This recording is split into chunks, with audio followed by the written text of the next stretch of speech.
¿Qué significa ser artista en redes sociales a día de hoy?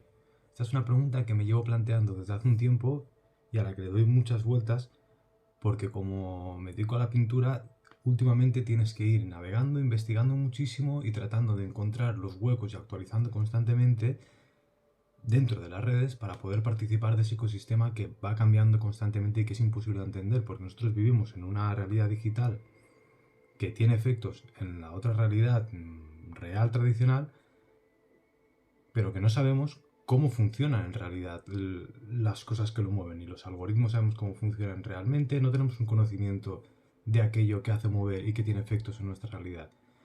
Para definir qué es un artista es difícil, pero podríamos empezar diciendo que somos personas muy egocéntricas y que somos profundamente narcisistas. Es decir, ser narcisista consiste en mirar el cuerpo humano o el alma o el cuerpo en definitiva como un objeto que tiene una utilidad o que puede tener una utilidad. Y como nuestra imagen pública no nos pertenece, sino que pertenece al resto de las personas, al resto de la sociedad, que son quienes nos pueden mirar, nosotros no nos podemos ver a nosotros nunca, sino un reflejo, el narcisismo también consiste en ese anhelo de deseo de controlar esa imagen pública que los demás tienen sobre nosotros. Y los artistas nos dedicamos a caminar, manipular y desentrañar esos caminos. Por eso no es algo ni bueno ni malo, sino que simplemente es una característica que cualquier artista siempre tiene. Porque los objetos que un artista crea siempre están dedicados a la contemplación de los demás.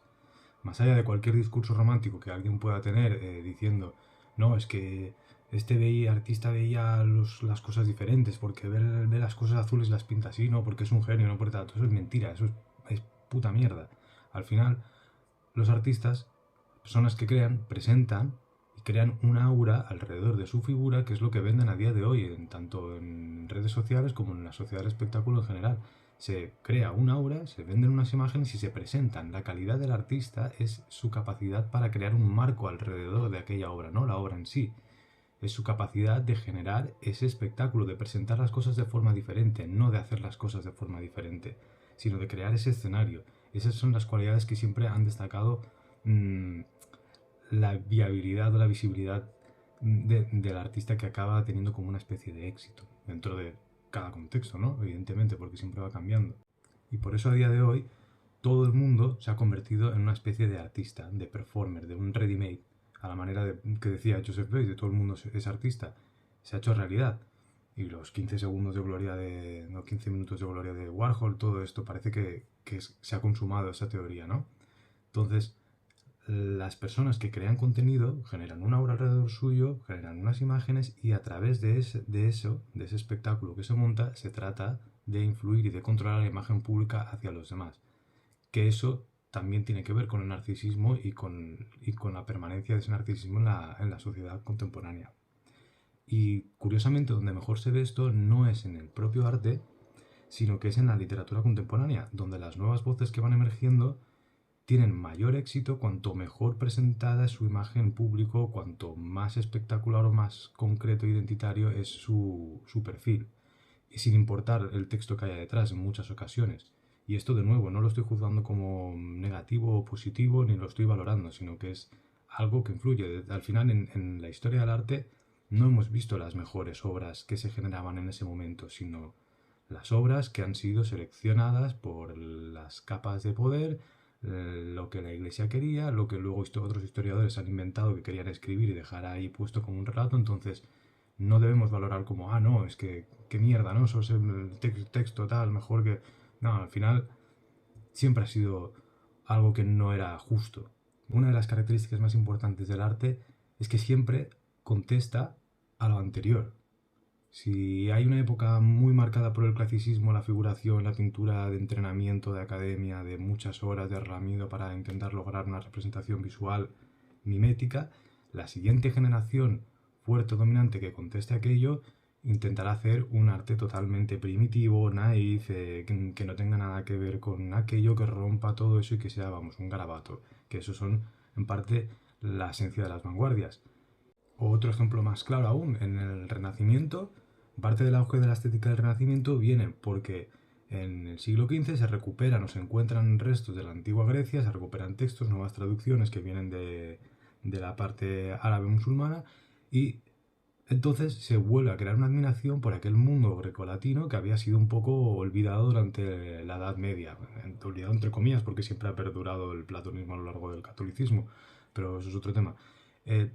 Se recupera, se admira, se crea un ideal estético haciendo hincapié en la estética grecorromana, y se rechaza todo el arte medieval. La estética medieval, durante el Renacimiento, la época del humanismo, es tomada como caca, pues puta mierda para esa gente. Pero sin embargo, después, cuando vienen los prerrafaelitas, en una época industrial, frívola, dominada por máquinas, por la producción, y todo, se busca en el ideal medieval aquella autenticidad etérea, mística, ¿no? Y se recupera toda esa estética medieval. Después, ¿qué pasa? Viene Duchamp, te pone un cagadero, un pipiadero ahí en una galería y te dice, esto es arte, ¿no? Un objeto que es de producción industrial, maquínico, frívolo, y de repente eso es el ideal de arte. Y luego, ¿qué pasa? Otra vez viene el tecnofeudalismo con toda su estética después de los 80, internet, todos los problemas que van a haber, y la estética de juegos de rol, la fantasía medieval, toda la estética que dominan los videojuegos, como podemos ver en la saga de Dark Souls, en Elden Ring y mil millones de videojuegos más ambientados en fantasía medieval, recupera ese ideal medieval como algo único, estético, y de nuevo se convierte en un ideal de belleza. Incluso en el tatuaje más contemporáneo de día de hoy apreciamos esa estética medieval gótica como algo que está absolutamente de moda. Entonces, de nuevo, es un ciclo de contestaciones constante. Sin embargo, uno de los problemas que nos podemos encontrar a día de hoy con esto es que hasta entonces estaba muy marcado, estaba muy claro, ¿no? Pues la Academia Francesa, el neoclasicismo francés, es muy fácil de contestar, ¿no? En los salones, ¡pam! ¿Es esto? Esta es la norma, es muy fácil de ir y contestar. O con las vanguardias siguen una especie por eso se llaman vanguardias, aunque hay muchísimos movimientos, siguen una especie de patrones, de normas que se pueden llegar a contestar. Pero cuando llega el famoso posmodernismo, que al final es un poco el coletazo donde hemos sido educados mucha de la gente joven que hemos pasado por facultades de arte o por escuelas de arte, el paquete educativo más académico viene de coletazos del posmodernismo. El posmodernismo es un caos que niega absolutamente todo, entre comillas, no lo voy a resumir aquí, que hace imposible contestarlo de una manera tan clara y marcada, ¿no? Y sin embargo, aquel posmodernismo que negaba el proyecto moderno es contradictorio, porque las sociedades de hoy siguen viviendo dentro de un marco moderno, de la modernidad, entendida como base de las metrópolis, en muchas características que se mantienen, que en realidad es algo que reivindica el famoso metamodernismo de ahora, pero que tiene muchas definiciones. Yo me quedaría con la de J. Faranda Storm, que yo creo que es quien mejor la ha trabajado, pero bueno, viene a decir que no hace falta contestar a una, negar la otra, tal, sino que se pueden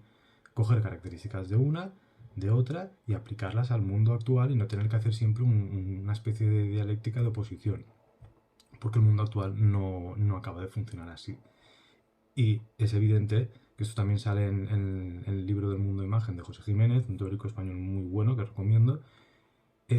Somos una sociedad que sigue manteniendo el proyecto moderno, pero que a la vez también tenemos un residuo, entre comillas, no posmoderno. Pero bueno, me voy de tema. El caso es que es muy complicado hacer contestaciones después de venir de un posmodernismo tan marcado que ha dominado todo el arte, la política y muchos campos estéticos. Entonces, ese es un conflicto que nos encontramos las generaciones de Internet también, que deberíamos saber afrontar ideológicamente.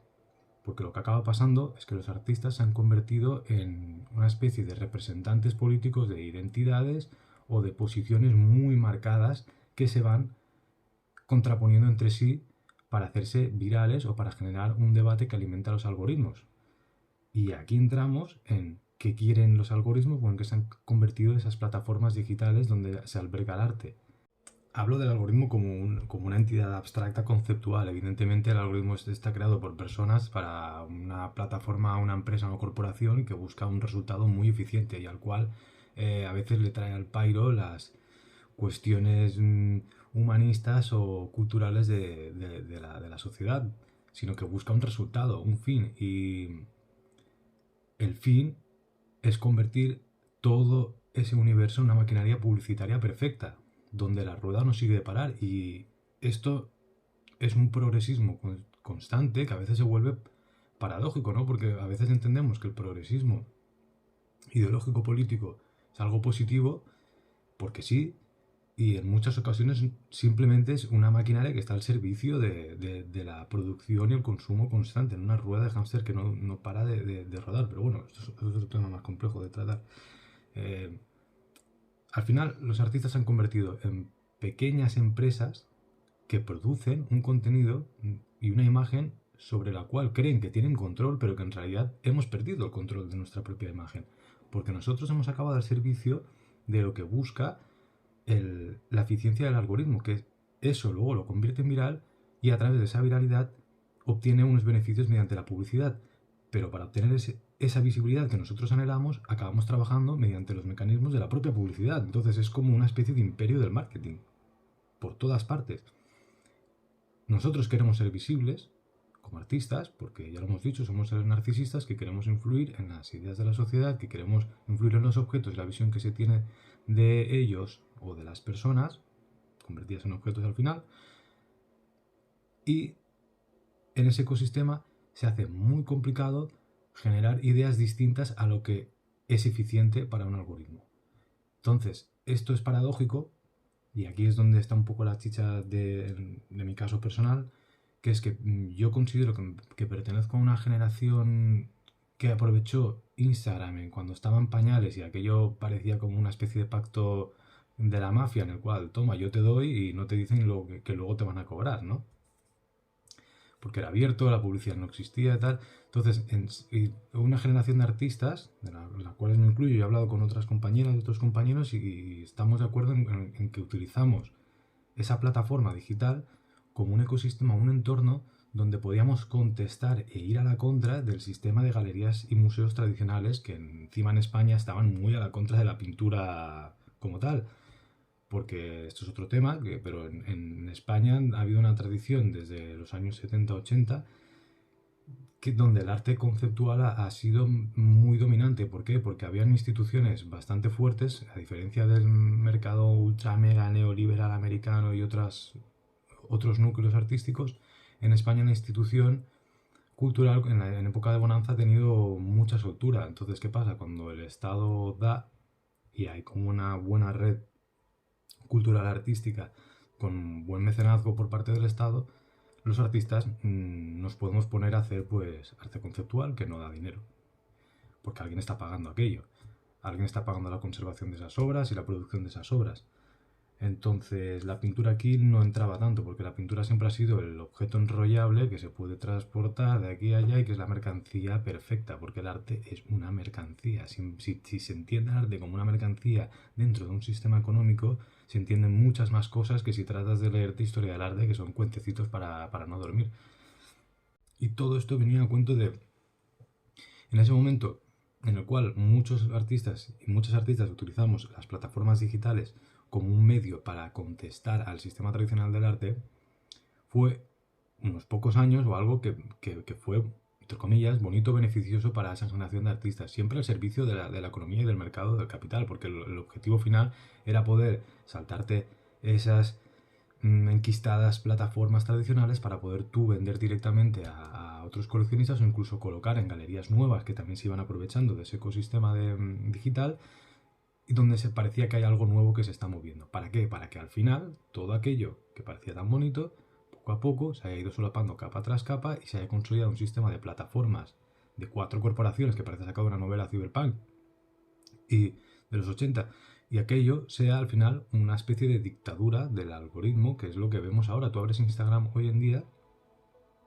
y lo que tienes es un foco de teletienda, donde pues si ese día por casualidad has pasado al lado del Apple Store te salen móviles, o si buscaste una sudadera que te querías comprar, pues tienes 50 posts de publicidad de sudaderas con muñequitos allí, y no ves nada de lo que quieres ver, porque nadie de lo que sigues, menos 3 o 4 personas con las que hayas hablado últimamente, no te sale nada más. Y lo que descubres que son 4 cosas virales desconectadas, descontextualizadas totalmente de la obra, que es lo que hay de moda en el momento, que es lo que está asociado a la tienda del producto que esté de moda en aquel momento.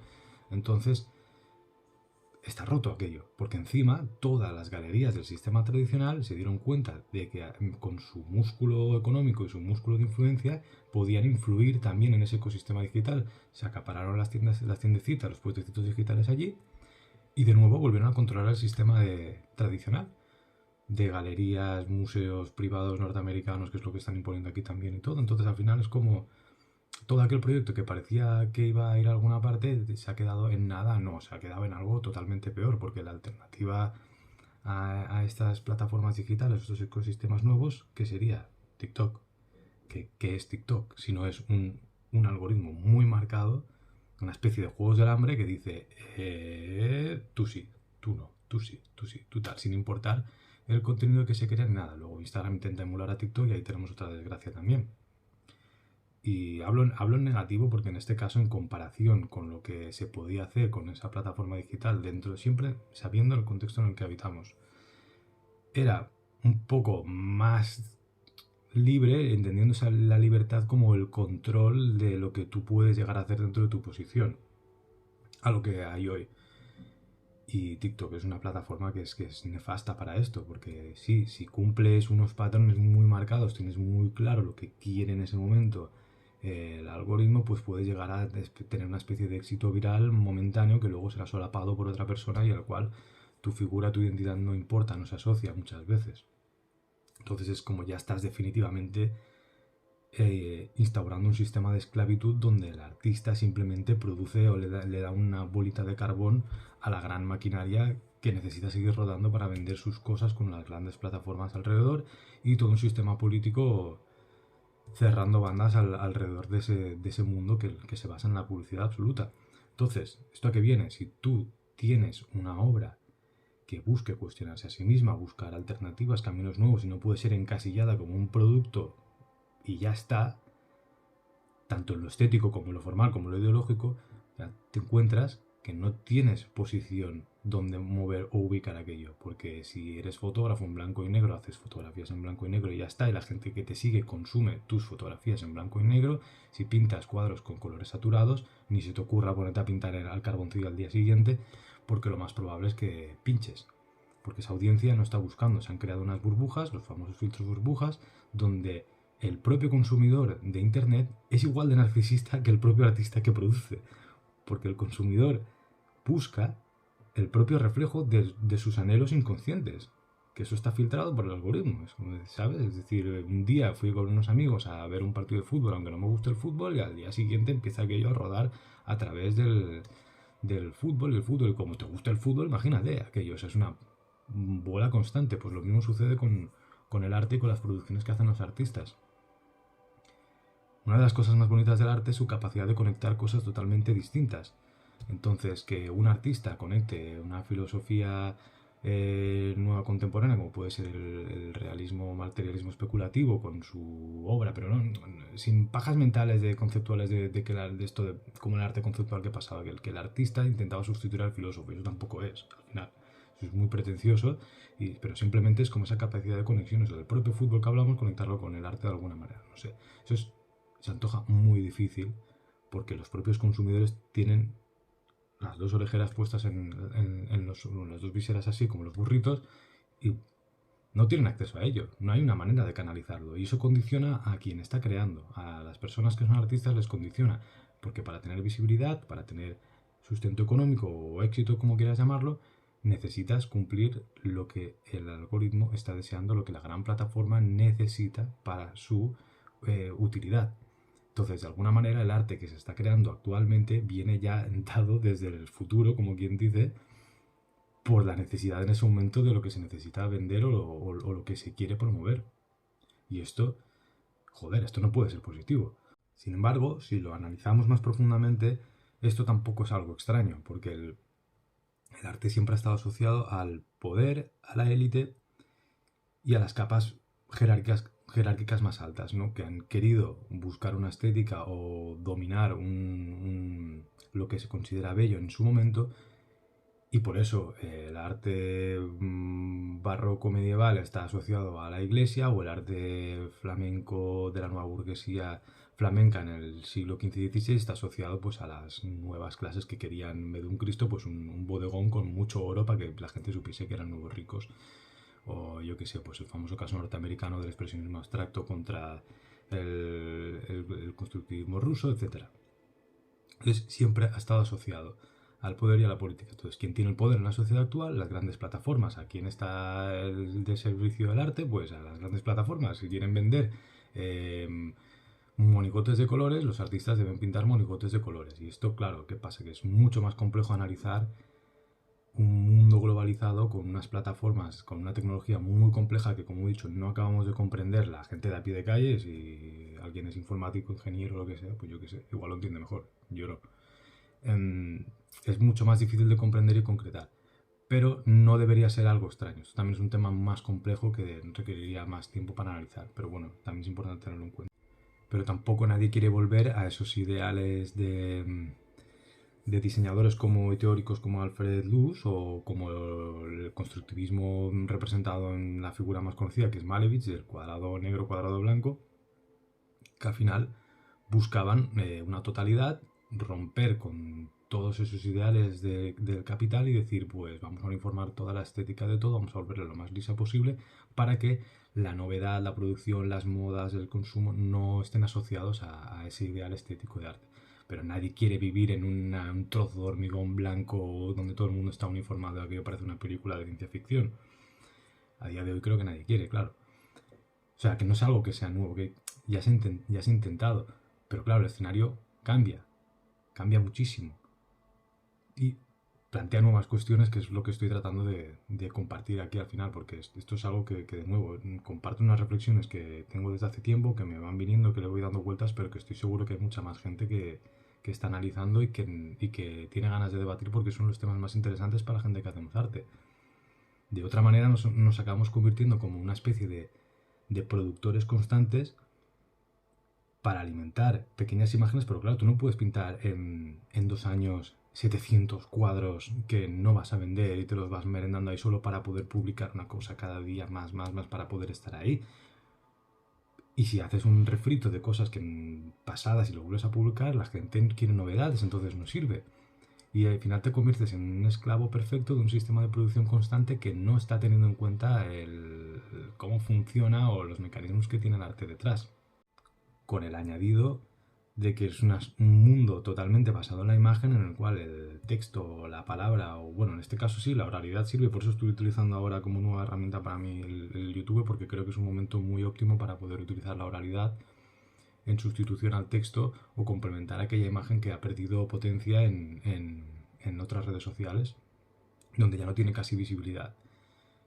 Y de alguna manera con esto trato de asumir el control de la imagen del artista, en este caso de la mía.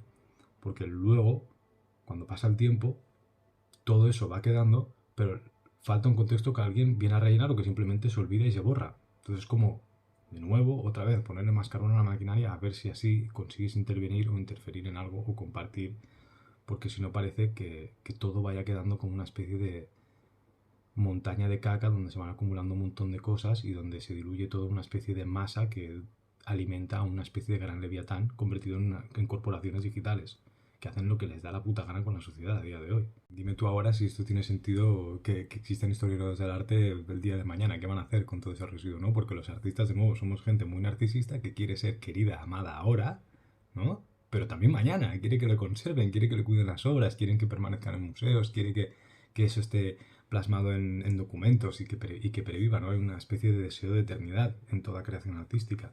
Y por eso también el arte siempre está asociado al poder. Porque el poder trata de pervivir mediante las obras. Y ahí está uno de los mejores ejemplos, que es Roma. Que de eso va el fotolibro que hizo hace poco. Y ahí está, funciona. Tú vas a Roma y estás viendo publicidad imperial de un imperio. O sea, es a través del arte y lo consideras digno y extremadamente bello. Y por último, otra paradoja muy curiosa que se produce en el mundo actual es que parece que existe una individualidad muy marcada y un deseo de tener objetos y cosas únicas, algo que a los artistas siempre es una cuestión que le importa, ¿no? Esa especie de originalidad que no creo que exista, porque vamos cogiendo de todo y vamos copiando mil cosas. pero que siempre se pretende la generación de un objeto o de una canción, de algo único que solo sea configurable de esa manera que lo ha hecho tal persona, ¿no? Pero sin embargo, parece que en la sociedad actual buscamos cosas que sean transtemporales y no atemporales o únicas o tal, sino que compramos un Mercedes que pueda ser sustituido por otro Mercedes como marca, o buscamos un iPhone que pueda ser sustituido por un iPhone mejor, entre comillas, o que si se me cae al agua, pues pueda recuperar al día siguiente por otro. Y lo mismo sucede con el arte. Las galerías buscan artistas que funcionen, que se vendan al momento como un producto y que tengan copias disponibles. Entonces, si tenemos un caso muy famoso americano del Robert Nava, que pinta de una manera determinada como un niño pequeño, que no es algo novedoso al final, pero que ha funcionado, necesitas tener 10 copias disponibles de este tipo de artista que produzca el mismo producto en serie, que de una manera muy concreta y que no se salga de ahí, para que cuando el mercado se sature o tenga mucha demanda en ese momento, las galerías o los satélites de las galerías y de las casas de subasta puedan coger, poner y colocar no me acuerdo, el nombre es muy difícil, Bozó, da igual, pues hay 50, al otro, siguiente copia. Entonces no se desea piezas únicas, originales o aunque sea un concepto erróneo, lo entendemos, ¿no? No se busca algo que te haga parar, pensar, descifrar, como una especie de puzzle mental, visual, estético, ¿no? Porque exige contemplación a veces el admirar una obra de arte, aunque sea esa obra de arte un retrete, necesita una contemplación y un desciframiento. Y eso no interesa tanto en los mecanismos de las grandes plataformas porque se interesa un consumo que se dé por hecho. Si funciona esto es porque está de moda, porque lo hemos instaurado así a través de los influencers o lo que sea, y esto es lo que tienes que consumir. Y tú una vez detectas aquello, quieres estar a la última corriendo y ya lo asocias corriendo. No te planteas qué hay detrás, qué hay tal, sino esto es la última moda y lo tengo que consumir así.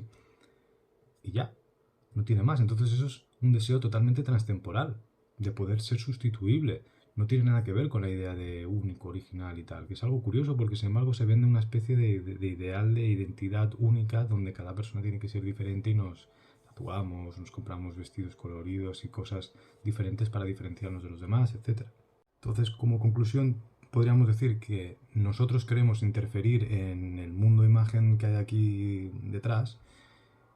Creemos que estamos utilizándolo en nuestro favor a nivel artístico y al final lo que ha acabado convirtiendo, no digo que en un momento no tuviese ese punto y yo lo doy fe porque creo que he participado de él de manera activa y me he beneficiado. Al final lo que estamos viendo aquí se ha convertido en lo que es en este momento, ahora que grabo y publico este vídeo, en un puro y mero espectáculo, donde nosotros no intervenimos realmente. Como mucho, cuando intervenimos es para poner una pequeña gota de combustible a esa especie de turbo leviatán digital de gran plataforma.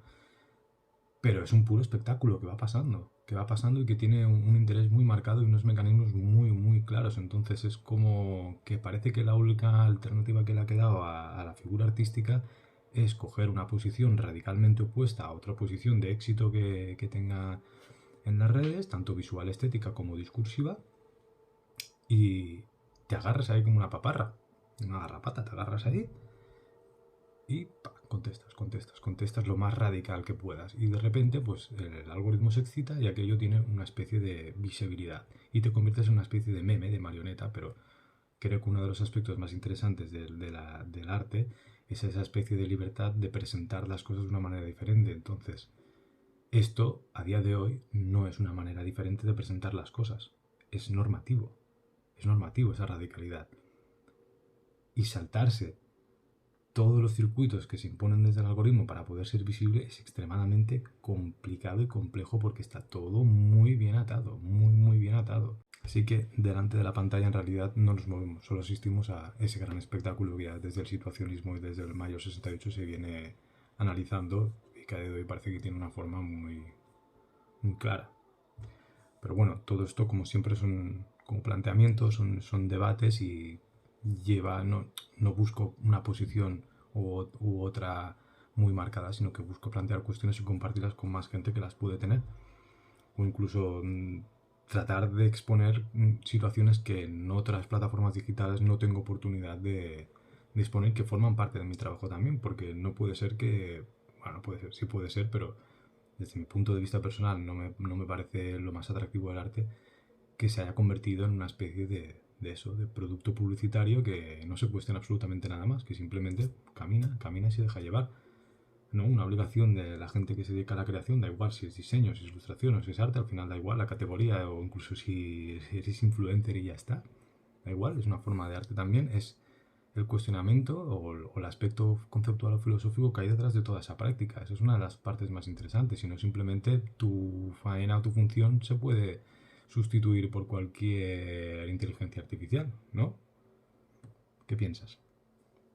Muchas gracias por haber llegado hasta aquí y espero que no se confunda el mensaje que quiero dar, porque al final, yo qué sé, Matisse solo quería pintar cuadros bonitos y que se colgaran a una pared, que la gente dijese, "Oye, qué chulo", ya está, ¿sabes? Entonces, y está muy bien. Entonces no tiene nada que ver, no es que un arte que tenga una reflexión sesuda o cite a no sé quién ahí detrás es mejor que el otro. Pero siempre es interesante plantear este tipo de cuestiones cuando te dedicas a algo que en realidad no es útil. No, el arte no tiene ninguna utilidad a no ser que el poder lo coja y lo convierta en algo útil para él. Pero bueno, eso en teoría no es faena de quienes creamos, sino es la idiosincrasia del propio sistema. Un saludo. Sé que era la paradoja de que hemos acabado pensando que estamos muy conectados, que el mundo está hiperconectado y tenemos relaciones gracias a... Pero en el fondo, quien está conectado es este aparatito. Pasaba lo mismo con ese ideal de la ilustración de, pues a medida que pasa el tiempo todo es mejor y todo se va, y eso se ha demostrado pues que tampoco acaba de ser así 100%. Y al final quien va más rápido no eres tú que vas sentado en un tren, sino que es el tren el que va más rápido, o en el coche que se queda en un atasco y pierdes 10 horas más de las que a lo mejor podrías haber perdido antes yendo a patita. No estoy diciendo que haya que volver al pasado, comento conceptualmente o filosóficamente la paradoja que es que a día de hoy ese progresismo solo sirva de combustible para el propio capitalismo desmedido en muchas ocasiones, y que a veces acabe pareciendo que una regresión en ciertos aspectos sea como subversivo frente a un sistema que solo necesita girar más rápido la rueda. Entonces, ¿cómo puede ser? ¿Cómo puede ser eso? Es una pregunta que es muy difícil de contestar pero que es muy interesante, porque es qué significa poder plantar cara o hacer una alternativa a este sistema, que es una de las cuestiones que a los artistas y las artistas nos debería interesar más, porque como hemos explicado siempre vamos a la contra de determinadas cosas. Esa es la única clave que tienes que tener claro si te dedicas al arte, que es que tienes que encontrar algo en lo que ir a la contra, pero algo que sea realmente hegemónico, no ir a la contra de pequeñas ideas como se hace ahora, porque eso no sirve de nada, porque entonces simplemente estás tomando parte de borreguito A, borreguito B, y se juega contigo, con las fichas. Entonces, ¿qué significa ir a la contra realmente? Salirte de Instagram y de TikTok y de YouTube y de todo, y entonces ¿qué visualización tienes? Porque para eso necesitas tener algo detrás en ese mundo real, que serían unas galerías muy poderosas que ejerzan de representantes de tu figura en el propio internet, que es donde se mueve todo. Entonces eso al final se ha acabado convirtiendo en un privilegio. El no estar en redes se ha convertido en un privilegio de lujo y acabará siendo algo de élite el poder permitirte eso. Estoy seguro.